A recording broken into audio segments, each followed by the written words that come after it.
Hi everyone, welcome back to my channel. ඉතින් අද මම ඔයගලන්ට ගෙනාලා තියෙන්නේ මගේ Vernon trip එකේ destination 4 එක. ඒ තමයි අපි මේ යන්නේ උදේම Davison Orchards country village එක බලන්න. ඉතින් මේක තියෙන්නේ Vernon වල.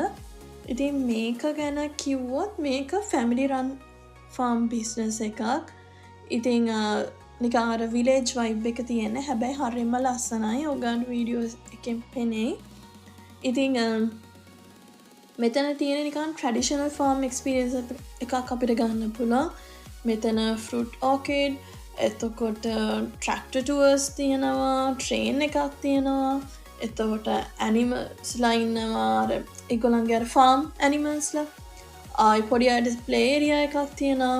farmers market එකක් තියෙනවා, cafes, bakeries, special foods items, jam මේ වගේ ගොඩාක් ඒවා තියෙනවා. ඒගොල්ලන්ගේ වෙනම winery yards ඒ වගේ ඒවාත් තියෙනවා. ඉතින් ඒගොල්ලෝ season එකට අනුව තමයි ඒගොල්ලන්ගේ products produce කරන්නේ. ඉතින් එක එක fruits varieties තියෙනවා. ඔයගන්ට පෙනේ මේ මෙතන කොහොමද background එක පේන විදිය තමයි. ඉතින් ඔයගන් මේ පේන්නේ winery yards. ඉතින් මෙතන යූපික් තියෙනවා ඇපල්ස් වලට අපි ගිය දවස්වල තිබ්බා. ඉතින් ඕගලන්ට අර කලින් මම වීඩියෝ එකේ කිව්වා වගේ අපිට ගිහිල්ලා කැමති ගහකින් ඒ ඒරියා එකේ තියෙන ඇපල්ස් පික් කරලා ඊට පස්සේ ඉතින් ඒකට පේ කරන්න තමයි තියෙන්නේ. මෙතන තව කියන්න ඕනේ මෙතන තිබ්බ අයිස්ක්‍රීම් ඒවා ඒගොල්ලෝ ඒගොල්ලන්ගේ ෆාම් එකේම අයිටම්ස් වලින් තමයි හදන්නේ.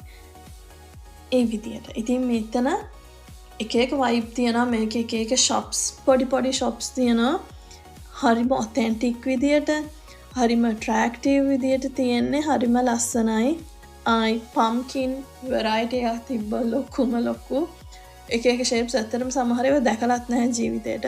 ඉතින් මම ඒව ඔයගන්ට එක්ක මේ වීඩියෝ එකේ ඇඩ් කරා. මේ ඉන්නේ මම පොඩි shop එකක් ඇතුලේ. මෙතන තිබ්බා එක චට්නි වර්ග, ජෑම් වර්ග, ඇපල් ජූස්, එතකොට මොනවාද? තව ඔතෙන්ටික් ඒ කියන්නේ අයිටම්ස් වලින් හදන ඒකටම යුනික් වෙච්ච එක ඩ්‍රෙසර්ස්, කැප්ස්, එතකොට එක විදිහේව තිබ්බා. ලොකු වෙරයිටි එකක්.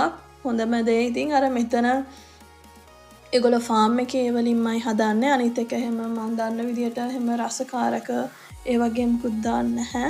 ඉතින් ඩිමාන්ඩ් එක ගොඩක් වැඩි. සෝස් වර්ග අනිත් එක පොඩි ස්පොට්ස් තිබ්බා. ඔයාලට ටේස්ට් කරලා බලන්න පුළුවන්.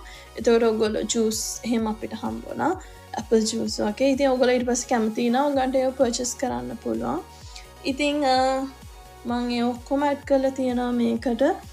ඉතින් ඕගොල්ලෝ මං හිතනවා මේකට ගොඩක් ආසයි කියලා. මෙතන මං කිව්වා වගේ මේ වෙනමම ඒරියා එකක් තිබ්බා.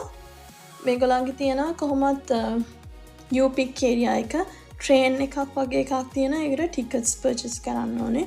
ඕගොල්ලන්ට එහෙම ඕන නම් ගිහිල්ලා ඒරියා එකෙන් යූපික් කරන්න පුළුවන්. අපි නම් ගියේ නෑ. ඒතර මොකද ඇපල් තමයි අපි ගිය දවස්වල තිබ්බේ. ඉතින් අපි ඔල්රෙඩි ඇපල් යූපික් කරපු නිසා කලින් අපි ආයි කරන්න ගියේ නැහැ.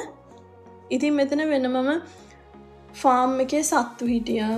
ඉතින් ඒ සත්තුන්ට අපිට පුළුවන් එතන සල්ලි දාලා මට මතක විදියට අපිට ඒගොල්ලන්ට දෙන කෑම ගන්න පුළුවන්. ඊට පස්සේ අපිට ෆීඩ් කරන්න පුළුවන්. ඉතින් පොඩි අය හැම ගොඩක් ආස තැනක් එතන. අපිට අර සත්තු ටච් කරලා ඒ ෆීලිං එක ගන්න පුළුවන්. ඉතින් හරිම ෂෝක් මේ වීඩියෝ එකටත් ඔයගොල්ලෝ ආස වෙයි කියලා මං හිතනවා. ඉතින් මේ වීඩියෝ එක එන්න වෙනකම් බලන්න. ඉතින් ඔයගොල්ලෝ BC වල ඉන්න කෙනෙක් නම් නැත්නම් කැනඩා වල ඉන්න කෙනෙක් නම් හරි කැනඩා වල ටුවර් එකක් මේ පැත්තට ඉන්න කෙනෙක් නම් ඉන්න හිතන් ඉන්න කෙනෙක් නම් මෙතනට යන්න හරිම ආස වෙයි. ඔයගොල්ලන්ට ආස හිතෙයි. ඉතින් දිගට වීඩියෝ එක බලන්න කියලා මම ඔයගොල්ලන්ට ඉන්වයිට් කරනවා.